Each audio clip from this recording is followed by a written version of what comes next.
கர்த்தருடைய நாமம் மகிமைப்படுவதாக. ஆண்டவராகிய இயேசு கிறிஸ்து இந்த நாளிலே நமக்கு ஜீவனை கொடுத்து ஆயுசு நாட்களை கூட்டி கொடுத்து அவருடைய வார்த்தை கேட்கும்படியாய் தேவன் பாராட்டின மகா பெரிய நன்மைக்காய் கிருபைக்காய் கொடான கூட நன்றி செலுத்துவோம். இந்த நாளிலும் கூட கர்த்தர் நம்மளோடு கூட வெளிப்படுத்தி பேசுகிற வார்த்தை சங்கீதம் 107:20 இப்படி சொல்லுகிறது: அவர் தமது வசனத்தை அனுப்பி அவர்களை குணமாக்கி அவர்களை அழிவுக்கு தப்புவிக்கிறார் என்று சொல்லி இந்த நாளில் ஆண்டவராகிய இயேசு கிறிஸ்து நம்மளோடு கூட வெளிப்படுத்தி பேசுகிறதை பார்க்கிறோம்.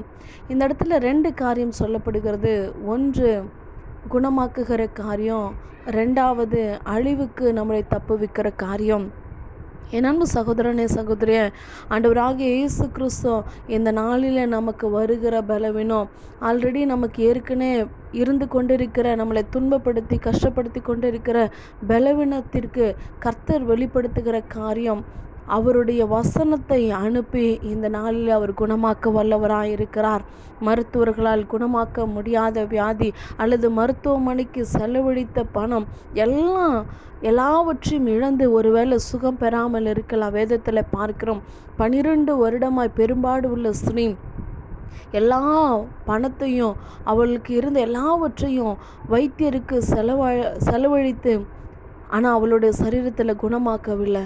ஆனால் அவளுக்குள்ள ஒரு விசுவாசம், அவ்வளோ கூட்டத்தின் மத்தியிலும் ஆண்டவராக இயேசு கிறிஸ்துவின் வஸ்திரத்தை ஓரத்தை தொட்டாலும் போதும் என்று சொல்லி அவள் விசுவாசித்தது நிமித்தமாய் வஸ்திரத்தின் ஓரத்தை தொட்ட பொழுது ஒரு வல்லமை புறப்பட்டு போனது. அந்த வல்லமையின் நிமித்தமாய் அந்த சரீரத்தில் காணப்பட்ட அந்த பலவீனம், அந்த உதிரம், அவளுக்குள்ள 12 வருடமாய் பலவீனப்படுத்தி துன்பப்படுத்தி கொண்டிருந்த அந்த பலவீனத்தை அந்த வல்லமை புறப்பட்டு போய் அப்பொழுது சுகமானது என்று சொல்லி பார்க்கிறோம்.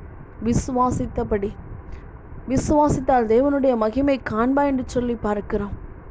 விசுவாசிக்கிறவனுக்கு எல்லாமே கூடும் என்று சொல்லி பார்க்கிறோம். எதை விசுவாசிக்கணும்?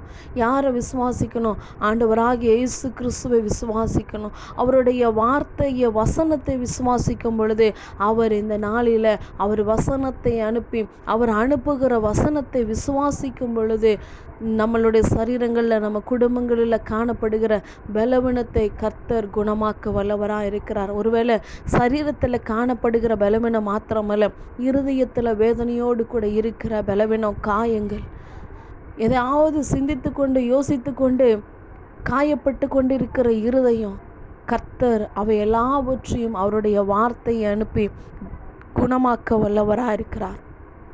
2வது ஒரு காரியம் சொல்லப்படுகிறது, அவர்களை அழிவுக்கு தப்புவிக்கிறார். அவர் அழிவுக்கு தப்புவிக்கிறவராக இருக்கிறார். அவருடைய வார்த்தையை விசுவாசிக்கும் பொழுது, அவருடைய வசனத்தை விசுவாசிக்கும் பொழுது அவர் குணமாக்குகிறவர் மாத்திரமல்ல, அவர் அழிவுக்கு தப்புவிக்கிறவராக இருக்கிறார். நோவாவை பார்க்கிறோம், அவருடைய சத்தத்திற்கு அவருடைய வார்த்தைக்கு அந்த ஜனங்கள் கீழ்ப்படியாமல் இருந்த பொழுதும், வார்த்தைக்கு செவி கொடுக்காமல் இருந்த பொழுதும், இதுவரைக்கும் நாங்கள் மழையை பார்த்ததில்லை, பேரழிவை பார்த்ததில்லை, அதனால் ஜனங்கள் நோவாவினுடைய வார்த்தைக்கு கீழ்ப்படியல, தேவனுடைய வார்த்தைக்கு அவங்க கீழ்ப்படியில, அதனால் பேரழிவு வந்த இடத்துல வருகிறதை பார்க்கிறோம். ஜல பிரயாணம் வருகிறதை பார்க்கிறோம். ஊற்றுக்கண்கள் திறக்கப்படுகிறதை பார்க்கிறோம். ஆனாலும் அவருடைய வசனத்திற்கு வார்த்தைக்கு கீழ்ப்படிந்த நோவாவின் நிமித்தமாய் அவருடைய குடும்பங்களும் அழிவுக்கு கர்த்தர் தப்புவித்தார், பாதுகாத்தார். அவ்வளோ பெரிய பேரழிவின் மத்தியிலும் கர்த்தர் நோவாவின் நிமித்தமாய் நோவாவின் குடும்பத்தை பாதுகாத்தார்.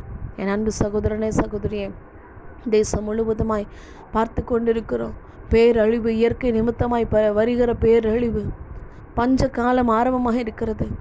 தேசத்தில் காணப்படுகிற எவ்வளோ விதமான போராட்டங்கள், யுத்தங்கள், ஆபத்துகள், விபத்துகள், எவ்வளோ விதமான அழிவுகளை பார்க்கிறோம், மரணங்களை பார்க்கிறோம்.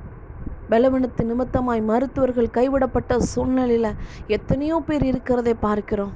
ஆனாலும் ஆண்டவராகிய இயேசு கிறிஸ்து உங்களையும் என்னையும் அவருடைய பலத்த கைக்குள்ள உள்ளங்கையில் வரைந்தவராய், நம்மளை தாங்குகிறவராய், தப்புவிக்கிறவராய், நம்மளோடு கூட இருக்கிறவராய், இந்த நாள் வரைக்கும் நம்மளை குணமாக்கி வந்த எல்லா அழிவுக்கும் நம்மளை தப்புவித்திருக்கிறார், பாதுகாத்திருக்கிறார். என் அன்பு சகோதரனே சகோதரியே, வேதத்தில் பார்க்கிறோம், வேதத்தை கேளாதபடி பண்ணுகிற ஜபம் அருவருப்பானது என்று சொல்லி பார்க்கிறோம். இந்த நாளில் வசனத்தை விசுவாசிப்போம். அவர் நம்மளோடு கூட இருந்து தப்புவிக்க வல்லவராக இருக்கிறார். ஆமென்.